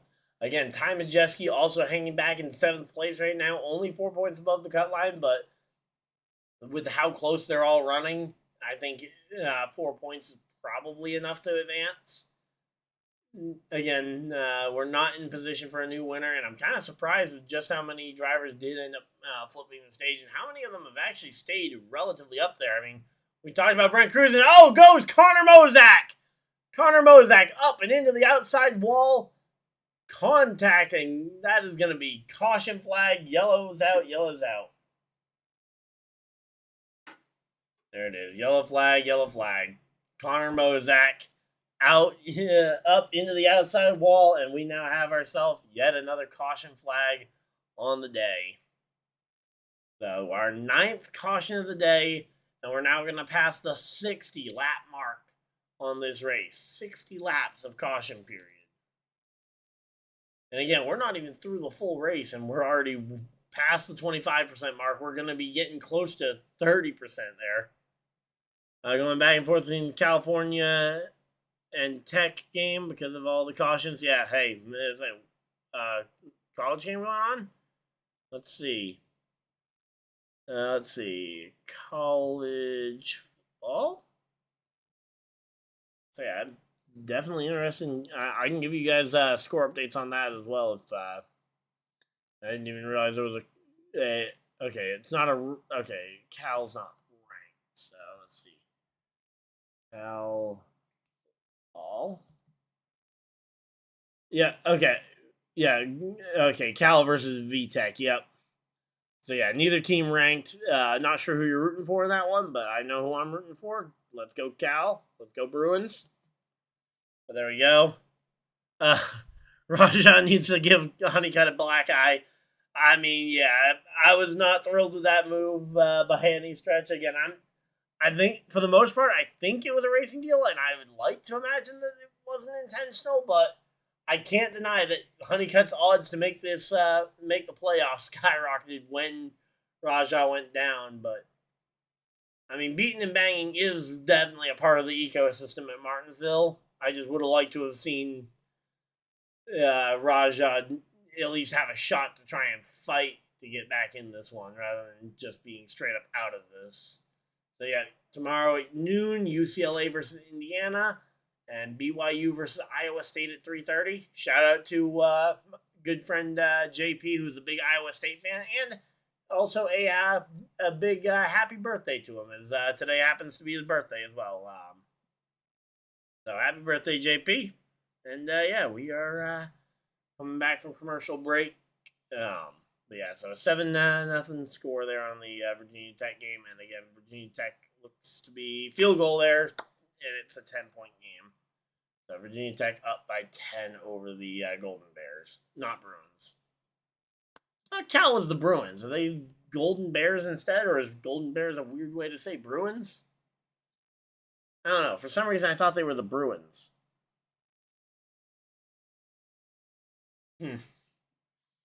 But yeah, again, yeah, I feel awful for Raja. I wish we'd at least been able to see him get this one.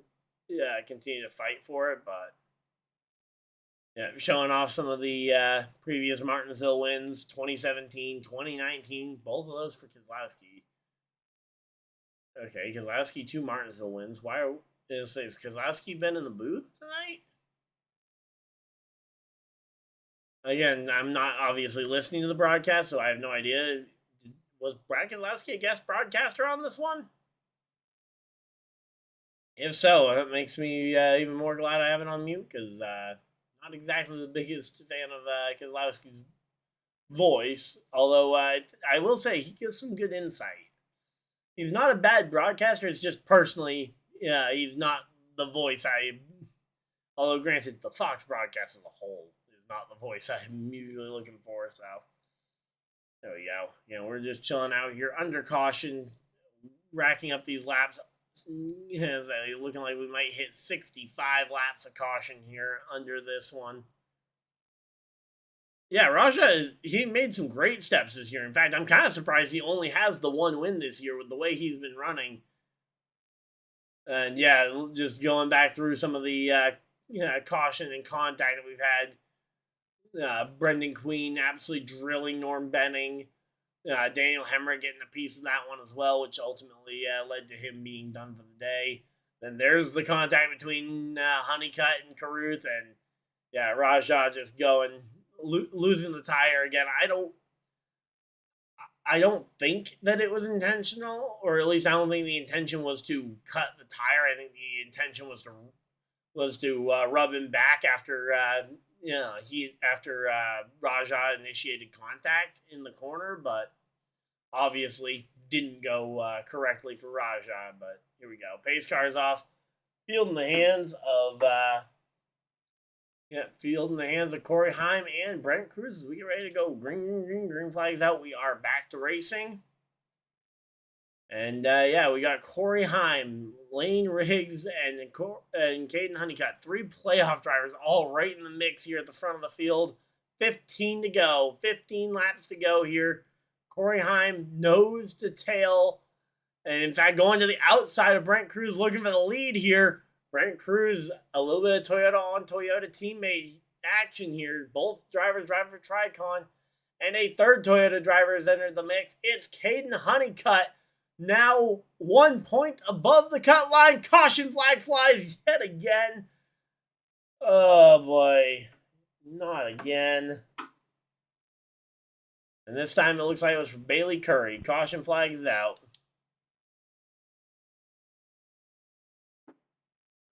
And not sure what the caution's for, because whatever it was something small, because all the drivers are still going the right direction. But a 10th caution flag of the night. Ugh, man. Talk about brutal. Come on, man. 10 caution flags, 10 lead changes, and we're at 66 laps of caution flag running. Again, we'll be under 10 laps to go when we get the restart. Hopefully we get this thing back going before 5 to go. I'd estimate we get back going about 7, maybe 6 laps to go, somewhere in that range. Again, hopefully it's a nice quick one, since no cars were around. There isn't a bunch of debris to pick up. This should be a quick caution, but These caution laps are also fairly quick, so. There we go. Again, we are chilling out here. Hopefully everybody's having a good time, though. Majeski, 3 points above. Ankrum, 2 points above. Honeycutt, 1 point above. Lane Riggs. Oh, man. Again, I would hate it for Lane Riggs to miss out on the playoffs. I mean, I know he came into this race below the cut line, but this was his race to make up points. He's not the greatest road course racer in the world, and super speedways can be finicky, but this short track was supposed to be his chance to try and really make his mark here. And in fact, he did get 5th place at Talladega last week, so and again that kept him close. But 21st place finish at the Charlotte Roval to start this round. Yeah, it definitely leaves a little bit to be desired there. As we've got 11 laps to go at the moment. We're going to be coming down to 10 this time by. 10 laps to go this time by. Maybe will surprise me with a nice quick caution. But, again, I am not getting my hopes up at this point.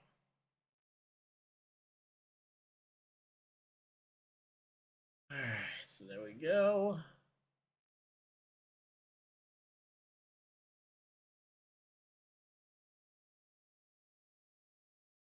Alright, looks like they're going to get, they give him the 1 to green. There we go, 1 to green. So they're going to do the choose cone here. Honeycutt and Heim are going to be on the front row as Brent Cruz opted to start on the back bumper here.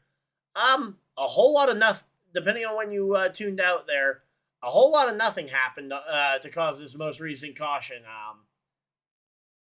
Looked like maybe slight contact for the 45, but the 45, we never saw him slow to a stop at all. So, yeah, we really didn't see much of a reason for this caution to come out. But Corey Heim now out in front of the field as we're going to be getting ready to go back racing. And here we go. Pace car is off. Field in the hands of Corey Heim and Caden Honeycutt as we get ready to go green flag racing. Green, green, green. Green flag's out. And Corey Heim is away with the lead. And Caden Honeycutt is going to have to settle for finding a spot in line in 2nd or 3rd place here. Because Caden Honeycutt not in a position here. Oh, yeah, I'm not saying I agree with the decision. I'm just saying what happened. And they didn't show us anything more significant than the 45 being slightly off the pace. Which, again, I have no idea what occurred. Maybe he got completely sideways and just managed to get it back, do the full 360 and get back going before the TV cameras found him. If you want to give benefit of the doubt, that very well could be what happened. If if he got spun around and just did a quick, got a 360 going fairly quick, because at a short track like this, you got to be on the button fairly quick and don't have time to wait to see if he'll correct it. But again, Heim and Honeycutt at the front of the field. Majeski, Ankrum, all 2 points above the cut line. Again, it very well could just be that we didn't get a chance to see what happened. But yeah, again, I'm not there. I can't tell you what. Oh! And there it goes! The 41 of Connor Jones goes around in the back of the field. In the back half of the top 10. Caution flag is out, and another. This one's a cause for caution. That's a multi-car pile-up. The 26 of Dawson Sutton gets piled in there. Connor Jones gets absolutely annihilated. And Dawson Sutton doing a 360 right in front of the lead. Yikes. And there we go. Yeah, again, this one absolutely is a fully deserving caution. I'll call it out if I think there's a bad caution, but like last one. But this time, no, there's a very clear and obvious reason for it. So here's the replay just to see exactly what happened here. The 98 was coming down the track as the 41 had just barely made it 3 wide, gets his nose chopped off and gets spun out, and everybody else just checking up behind him. Again, nothing really the 98 I don't think could have done all that much better. I mean, yeah, in a perfect world, yeah, if you know the guy is coming to the middle there, but you're inside 10 laps to go. You're just trying to to hold the position, especially because you're a playoff driver with a 2-point advantage on the cut line. So, again, I get why Majeski made the move, but again, it's going to be interesting coming down the stretch here to see where everybody shakes out. Again, right now it's Honeycutt in second, Riggs in fifth, Ankrum and Majeski are 8th and 9th respectively. So, again, we got okay. So Majeski got into the fence on the front straightaway. The corner before, so Majeski got into the wall on the back straightaway, which is why he was slowed up more than there. If someone flips at Martinsville, I sincerely hope that we don't see that, considering the weight of these cars and the banking or lack thereof at Martinsville. That would be a very improbable situation. But again, I won't rule anything out at this point. So yeah, there we go. We're just chilling out here. Hopefully everybody's having a good time. But yeah, so that is our 11th caution, and we have now had 72 caution flag laps at this rate. As I say, it's not exactly half the race, but it is pretty close to it. Closer than it should be for when you're talking about half the race. Like, half the race should not be gone this quick. And yeah, it's going to be a green-white checker when they go green. As of right now, it's projected for a finish of 2:02 will be the final lap. But again, at the moment, that could very much be up in the air. So.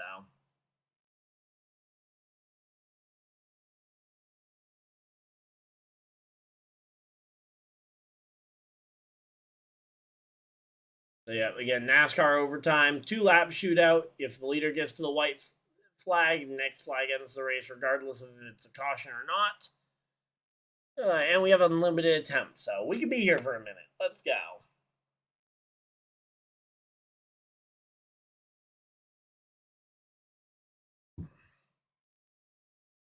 All right, let's go ahead and check in on that college football game. Has California done anything to close the gap? Nope. Still 10-0 V Tech. And let's see, any scores in the baseball game yet? Nope. 10 minutes into their broadcast window, I guess, so game probably hasn't started yet. And here we go. Truck Series overtime at Martinsville. As I say, we've seen this go great, and we've seen it go horribly before. They're getting the 1 to green, and it's going to be front row for the two playoff teammates, or not Toyota teammates there. Layneriggs jumps up to that outside, trying to gain some spots. Corey LaJoy will also end up jumping up to the top line. In fact, a lot of drivers jump into the top line. For playoff drivers on the inside line, you've got Corey Heim, who's already locked in. The next one isn't until row 5 with Tyler Ankrum.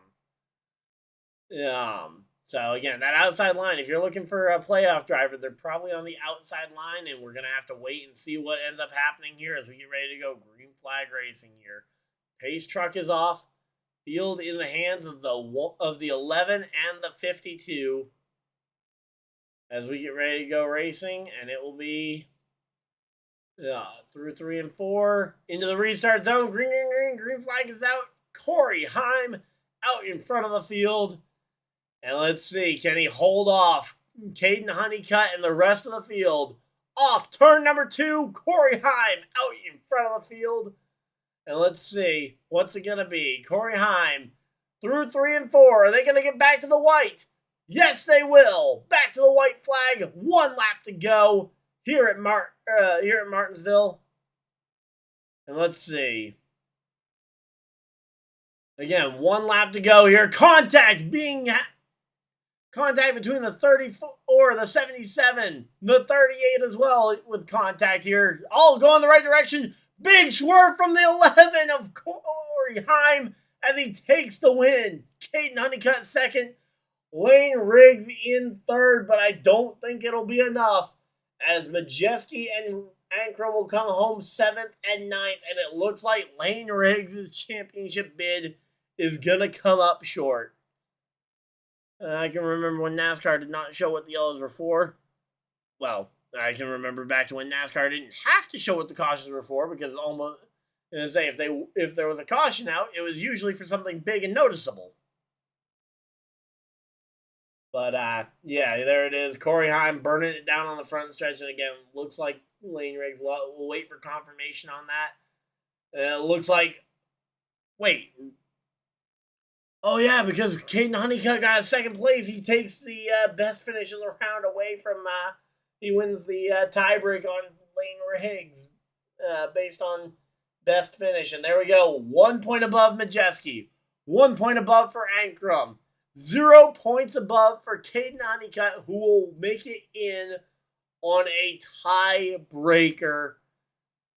And that is a heartbreaking way for Lane Riggs to miss out on the championship for. Again, Corey Heim, Tymajeski, Tyler Ankrum, and Caden Honeycutt will be your championship for racing for a title next week at Phoenix. Again, we'll be here 7:30 Eastern time next week for that. 7:30 tomorrow for the Xfinity Series. So if you guys want to see if Connor Zilic can, well, he's already got his spot locked in, but if you want to see if Connor Zilic can win another race, we'll be sticking around for that. But if you guys just came for the race reaction, that is obviously the end of the race. But yeah, there's a dejected Lane Riggs climbing out of the car. As per usual, we will go through the full finishing order. So if you guys are sticking around, we will stick around for that. We'll also I want to kind of at least be able to see the interviews from the from some of these playoff guys before they cut us off. But yeah, so Corey Heim, Aiden Honeycutt, Lane Riggs, the top three. Then you got Brent Cruz 4th. 5th was LaJoy. 6th, Chandler Smith. 7th, Majeski. 8th, Tanner Gray. 9th, Ankrum. And rounding out the top 10, Brendan Queen getting a top 10. Let's go. Giovanni Ruggiero coming home in the 11th place finish after his first career win last week. The 12th place goes to Grant Enfinger, who entered this race as a must-win. Ultimately, just couldn't keep up in the second half. Jack Wood and Ben Rhodes holding down 13th and 14th place, respectively. So they're going to go ahead and talk to Corey Heim, one of the drivers who, as far as I'm aware, did not need to, obviously didn't need to win because he won at Charlotte 3 weeks ago. But yeah, so Patrick Staropoli, hey, there we go. Patrick Staropoli in the 84 after being involved in the crash that took out Tony Breitinger, escapes up to 15th, 16th, Timmy Hill. There we go. Some underdog love here inside the top 20. Spencer Boyd in the number 76 car comes home 17th. 18th for Jake Garcia. 19th for Dawson Sutton, who was in that last wreck that sent us into overtime. And then rounding out the top 20, we got the number 90 of Justin Carroll. Bailey Curry in the 45 coming home 21st. And here we go. We got Lane Riggs. Give me 1 second. Lane, you tied Caden Honeycutt for points, but he won the tiebreaker. You did all you could at the end. I was dejected even when I thought we were in first. Just don't like racing that way. I'm hearing I got to get one and got to get one. Everyone knows it. I've got the opportunity for my team. I don't want to do it. That's the way I do. There at the end. So glad I finished pretty good. Sorry with all that. Yeah, the missed shift. Yep, talking about that missed shift very early on. He's never missed a shift in his whole Truck Series career. And just, man, that sucks. His first missed shift, and it ends up costing him a playoff spot. So there we go. Yeah, again, Corey Heim Lane Riggs absolutely dejected. And so it looks like they're going to walk back to try and find him. So yeah, again, Bailey Curry, 45, in the 45 coming on 21st. 22nd, Connor Jones. 23rd, actor turned race car driver Frankie Muniz comes home in the 23rd position. Former Cup Series winner Casey Mears comes home in the 24th position. And Logan Bearden will round out your top 25. Tony Breitinger, 26th. 27th will be where we find Matt Mills. Andres Perez de Lara, who who got involved in, I think, 2 or 3 different crashes there, comes home 28th, 14 laps off the pace.